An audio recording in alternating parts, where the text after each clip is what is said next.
जय श्री कृष्ण। नमस्कार दोस्तों, स्वागत है आप सभी का हमारे चैनल भक्ति ज्ञान में। दोस्तों, आज मैं आपको माघ मास महात्म के 26वें अध्याय की कथा सुना रहा हूँ, जिसमें हम सुनेंगे पिशाच और महात्मा देवदूती से संवाद का वर्णन।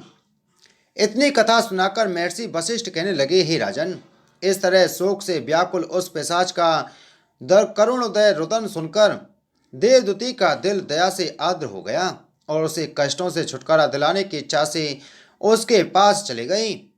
तब उन्होंने उस रौद्र शरीर वाले पिशाच को देखा, जिसका भयंकर मुख, नेत्र भूरे, शरीर दुर्बल और धुएं की तरह काला रंग था। उसके सिर के बाल ऊपर को और जीभ लपलपाती हुई होठों को चाट रही थी। वह साक्षात यमदूतों की तरह दिखाई देता था। हे राजन, इस तरह उस भयंकर पिशाच को आंखों से आंसू बहाते हुए देखकर कौतुकवश होते हुए बोले, हे भीषण आकृति वाले व्यक्ति, तू कौन है और इस तरह रुदन क्यों कर रहा है?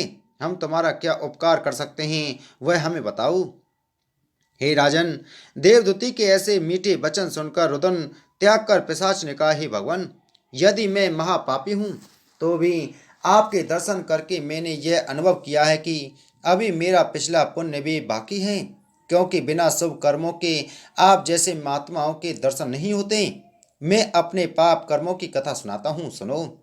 हे ध्वजराज, पहले जन्म में मैं एक बहुत बड़ा पराक्रमी और प्रभुत ऐश्वर्यों से युक्त राजा था, परंतु मैंने कभी दीन दुखियों की किसी भी तरह से सहायता नहीं की और न धर्म से युक्त होकर प्रजा का भली भांति पालन ही किया। इतना ही नहीं, मैंने उन विष्णु भगवान से, जिनका नाम लेने से बड़े बड़े अधर्मी सदगति को प्राप्त हो जाते हैं, द्वेष करते हुए उनके भक्तों को सदा महाकष्ट पहुंचाता था। हाय, ब्रह्मादिक सब देवताओं और सनकादिक सब योगी मुक्ति की इच्छा से जिन भगवान का निरंतर चिंतन किया करते हैं, मुझ पापात्मा ने उन्हीं प्रभु से द्वेष किया। इसलिए हे महात्मन, न केवल मुझे अनंत काल तक नरकों में निवास करते हुए यहाँ घोर दारुण दुखों को सहना पड़ा, अब तो इस पिशाच योनि को प्राप्त होकर भी मेरा जरूर कोई ऐसा पुण्य कर्म है जिसके कारण मुझे आप जैसे महात्माओं के दर्शन हुए हैं। इसलिए अब कोई ऐसा यत्न बतलाइए जिससे कि मैं इस अधम योनि से छूटकर सदगति को प्राप्त कर सकूं।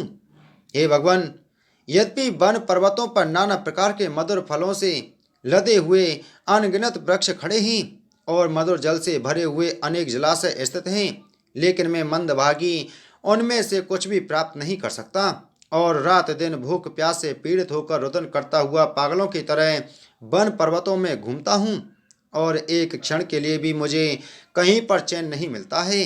केवल पवन के झरोके कर्म बेपाक से जीवित हूँ। हाय, इन दारुण कष्टों से युक्त पिशाच योनि का अंत कब होगा? हे राजन, उस पिशाच के यह दीन वचन सुनकर वह परोपकारी महात्मा आश्चर्यचकित होते हुए कहने लगे, गति बड़ी प्रबल है, जो महापराक्रमी राजाओं को अशुभ कर्मों में लिप्त कराकर उसका भगवान और सज्जन पुरुषों से द्वेष करा देती है और शास्त्रों के जानने वाले विद्वानों को लोभ मोह आदि के सागर में डुबोकर शुभ कर्मों से वंचित कर देती है, अर्थात उन्हें अधोगति प्राप्त करा देती है।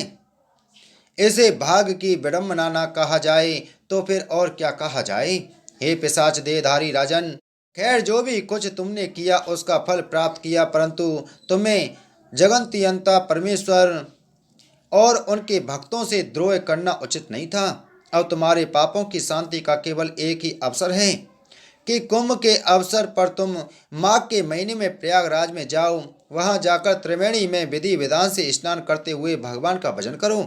ऐसा करने से तुम्हारी मुक्ति अवश्य हो जाएगी, इसमें कोई संदेह नहीं है, क्योंकि जिस तरह शरद ऋतु में निर्मल आकाश में पूर्णिमा का चंद्रमा उदय होने के बाद अंधकार का नाश हो जाता है, उसी तरह प्रयागराज में त्रिवेणी में स्नान करने से न केवल मनुष्यों के जन्म जन्मांतर के घोर पाप नष्ट हो जाते हैं, अब तो उन्हें समस्त सांसारिक दुखों के साथ सद्गति भी प्राप्त हो जाती है। अधिक कहने से क्या, गंगा यमुना के महात्म का वर्णन करने की शक्ति मुझ में नहीं है, कारण कि उसके जल बिंदु को स्पर्श करने से राक्षस देहधारी केवल देशीय ब्राह्मण की मुक्ति हो गई थी। इसलिए सब प्रकार के पाप तापों की शांति के लिए माघ मास के अवसर पर प्रयागराज में स्नान करें। बोलो माघ मास महात्म की जय। बोलो विष्णु भगवान की जय।